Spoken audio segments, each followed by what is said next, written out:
Right now at 3, we have a lot going on. We're still talking about the storm and, of course, all of that damage. Good afternoon, everyone. Thank you for joining us. I'm Annabelle Sedano. From muddy streets and underwater parking garages to uprooted trees and heavy snowfall, we're going to show you the impact of a week's worth of storms on Southern California. Our team coverage starts with NBC4's Jonathan Gonzalez. He's in Woodland Hills. Jonathan. And Annabelle, you talk about the impact. You talk about the impact of days and days of too much rain all at once. And this is the perfect example. We're here in a driveway on Cass Avenue here in Woodland Hills. You see how saturated the ground is here. A tree in the neighbor's yard gave way around 7 o'clock this morning, bringing down this fence, bringing down the power lines, bringing down this entire hillside, really. And this is just one of many issues we're seeing across Southern California today.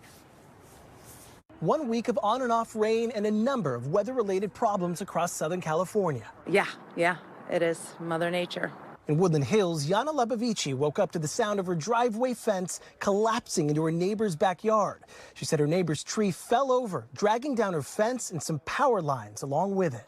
I mean, it's pretty shocking. It looks like the ground underneath was completely overtaken by the tree. The LADWP responded and lifted the power lines, but recommended they no longer drive on their driveway. Things happen and everyone's okay, and that's all that matters.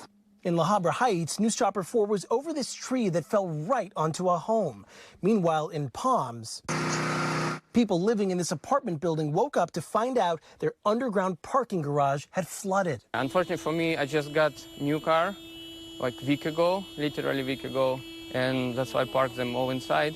This man said nearly every car he saw suffered water damage. I have no idea what the damage is going to be like, if I'm going to have to get it in, if it's going to be a total loss. No, I think the most important thing is for people to realize that when you have storms like this, damage is going to happen. Carl Sussman is an insurance expert. He says most basic plans should cover most weather-related damage.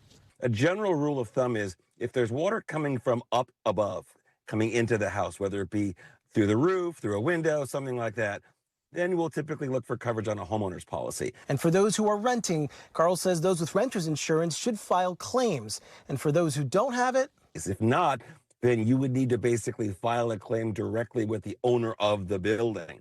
And what would need to be determined is, was there negligence? That's a legal issue more than an insurance issue. Now, Carl also says if your car was damaged by a downed tree or any type of flooding, make sure to check with your car insurance before your homeowner's policy. As for this mess here in Woodland Hills, the homeowner whose driveway this is says she has spoken to the neighbor just on the other side of this whose tree fell over. They're in good communication and they're confident that they're going to get all of this fixed and repaired as soon as possible. Reporting in Woodland Hills, I'm Jonathan Gonzalez. Annabelle, we'll send it back to you. My goodness. I mean, the work that these people are going to have to do just to get it back to the way it was. All right, Jonathan, thank you very much for giving us that expert advice there. In Huntington Beach, meantime, localized flooding kept first responders busy. This is video from News Chopper 4. That's not a river you're looking at. It's a neighborhood. City officials say they helped numerous drivers whose cars got stuck in water-filled streets. They say North Huntington Beach was the hardest hit area. Crews spent the day making sure storm drains were clear to prevent any further issues. And in the foothills, we've seen issues with mud flowing onto some roads there. This is the Eaton Fire burn scar area in El Sedina. You can see that muddy water just cascading over those kale rails. Fortunately, we don't have any reports of major damage. New at 3, Mountain High is ready to open tomorrow. This is a live look from the slopes in Wrightwood. God, it looks cold out there. The resort says it got 10 to 14 inches of new snow this week, and the lifts start rolling tomorrow morning at 8:30. But it's just for season pass holders. Everyone else can join the fun at noon. And night riding runs from 5 to 10 p.m. Parking is free, and the resort says all roads are open and clear.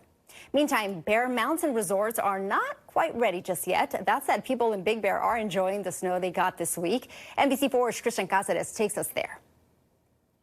The past 24 hours have turned Big Bear into the perfect winter postcard. Just enough snow to get people smiling, and also just enough snow to cause problems.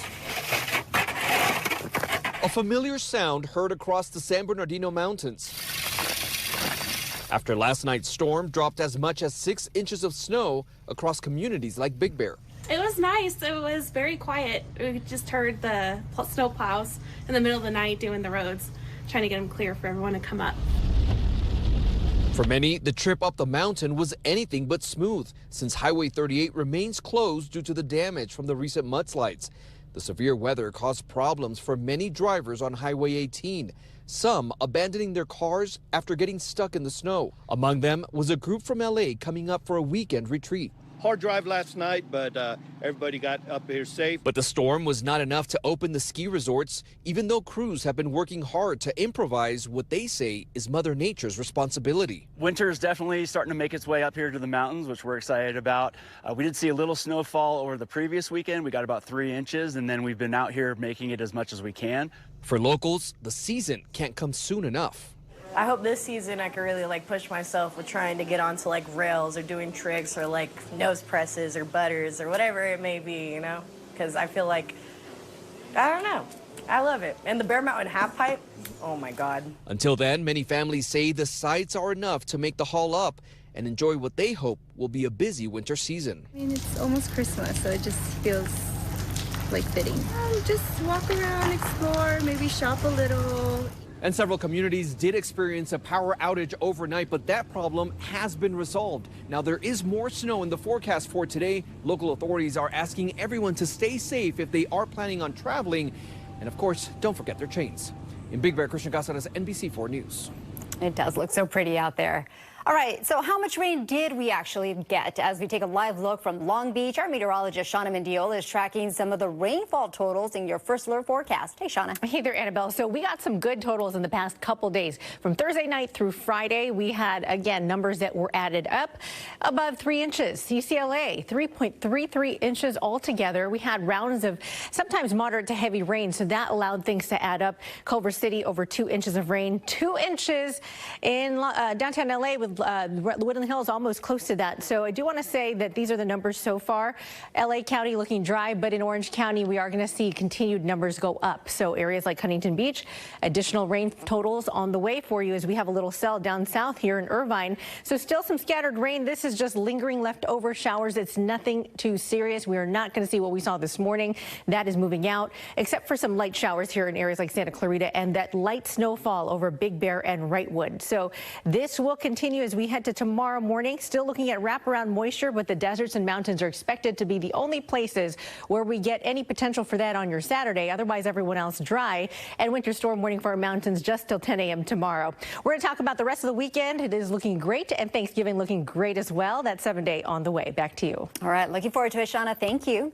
New at 3, surveillance video captures a moment a tree fell on top of a car in Westlake. You see it there. This happened near the corner of Olympic and Alvarado. The driver inside, he's okay, and he's telling his story only to NBC4's Brittany Hope. The good news is that Olympic is back open to traffic, so people who are driving by would have no idea the mess that happened here this morning. But if you look at this dirt plot, this is where that giant tree uprooted this morning and landed on the road at the same time a father was driving by. Called my wife. My son and my wife came, and first thing my son said was, you know, Dad, that's some Final Destination stuff. You're lucky to be alive. Yep. And it was rainy and it was windy. And when I got to almost the intersection of Olympic and Alvarado, I saw this huge tree coming down. My reflexes was to brake. And then when I saw the tree coming down, I went ahead and crunched down and got into a curl just to stay low because I figured that, you know, the top was going to come down. Glass fell on me. I don't have any scratches. I got a little bit of pain on my neck and my back, but that's about it. I was able to get out of the car walking. Some good Samaritans, they helped me get out. I was in the middle lane. If I was in the last lane closest to the curb, I would be dead. Wouldn't be here. I thank God. Yeah. I think what you said, maybe I'll go buy a lottery ticket. I mean, it's God saved me.